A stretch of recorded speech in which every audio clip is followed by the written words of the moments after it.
Well, we need Greenland for national security purposes. I've been told that for a long time, long before I even ran. Og vi er en del af den samme alliance, så det er på den ene side vigtigt. Og på den anden side, så vil jeg opfordre alle til at respektere, at grønlænderne er et folkefærd, det er en befolkning. Det er deres land, vi taler om her, og det er kun Grønland, der i mine øjne kan bestemme og definere Grønlands fremtid.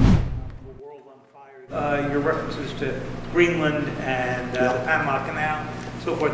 Can you assure the world that as you try to get control of these areas, you are not going to use military or economic coercion? No. And can you tell us a little bit about what your plan is? What is the strategy? Yeah, I can't assure you. You're talking about Panama and Greenland. No, I can't assure you on either of those two. But I can say this. We need them for economic security. The Panama Canal was built for our military. I'm not going to commit to that now. It might be that you'll have to do something. Look, the Panama Canal is vital to our country. It's being operated by China. And we gave the Panama Canal to Panama. We didn't give it to China. And they've abused it. They've abused that gift. It should have never been made, by the way. Giving the Panama Canal is why Jimmy Carter lost the election, in my opinion, more so maybe than the hostages. The hostages were a big deal.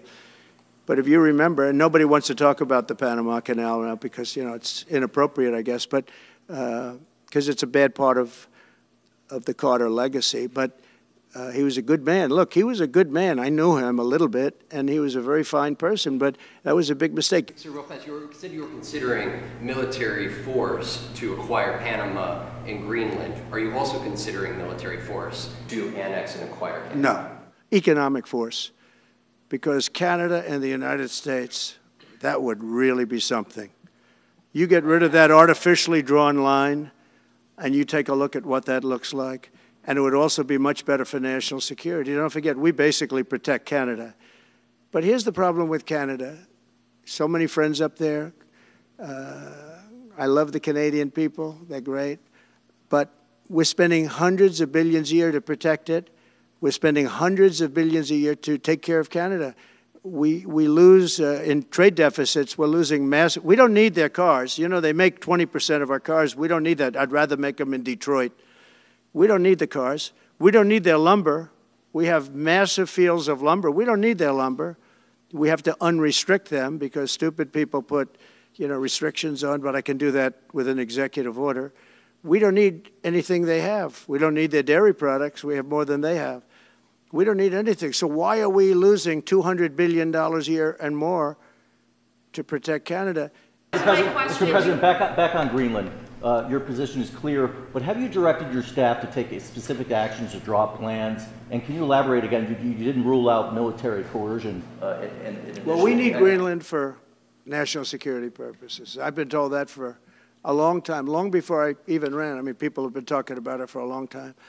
You have approximately 45,000 people there. People really don't even know if Denmark has any legal right to it. But if they do, they should give it up because we need it for national security. That's for the free world. I'm talking about protecting the free world. You don't even need binoculars. You look outside, you have China ships all over the place. You have Russian ships all over the place. We're not letting that happen. We're not letting it happen. And if Denmark wants to get to a conclusion, but nobody knows if they even have any right, title, or interest. The people are going to probably vote for independence or to come into the United States. But if they did do that, then I would tariff Denmark at a very high level. Have you asked your staff to draw plans for acquisition? Are you actively? No, we're not at that stage, but we have people. I haven't even entered office yet. Jeg synes, det er vigtigt at holde fast i, at det på den ene side er godt, at der er en stigende amerikansk interesse for, hvad der foregår, også i Nordatlanten, også i det arktiske område, fordi nogle af de spændinger, vi ser i andre dele af verden, ja, de begynder også at komme til det arktiske område. Så jeg, som en meget, meget tæt allieret med USA, synes jeg, der er grund til at glæde sig over den stigende amerikanske interesse.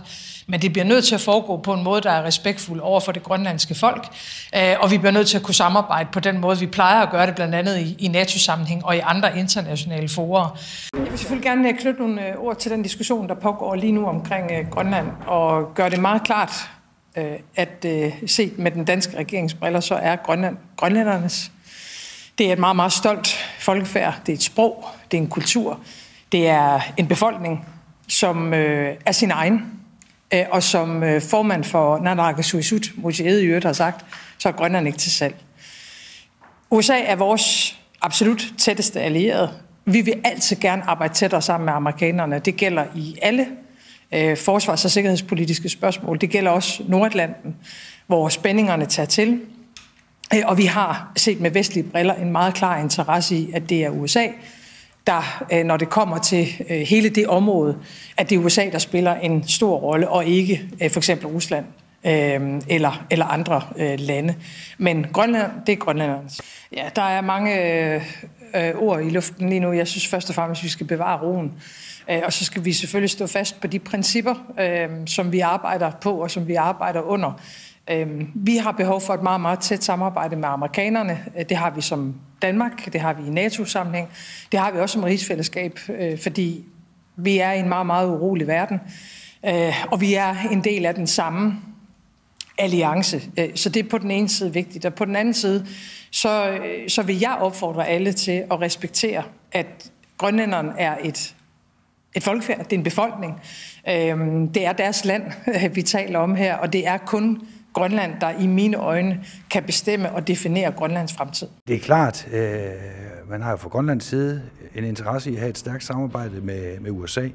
Det har vi også fra dansk side, og vi kommer også til at have et forstærket samarbejde i forhold til spørgsmål omkring Arktis her i løbet af de kommende år. Det synes jeg er forkert at nå frem til den konklusion. Jeg tror, for snart 2 år siden lavede jeg et ret stort interview, lige da jeg var startet som fungerende forsvarsminister, hvor jeg sagde og slog fast, at vi kom til at prioritere meget større investeringer i Arktis, fordi vi ser ind i en helt anden situation, end vi har gjort tidligere. Og de forhandlinger omkring investeringer i en ny aftale omkring Arktis tager vi så faktisk også hul på i dag.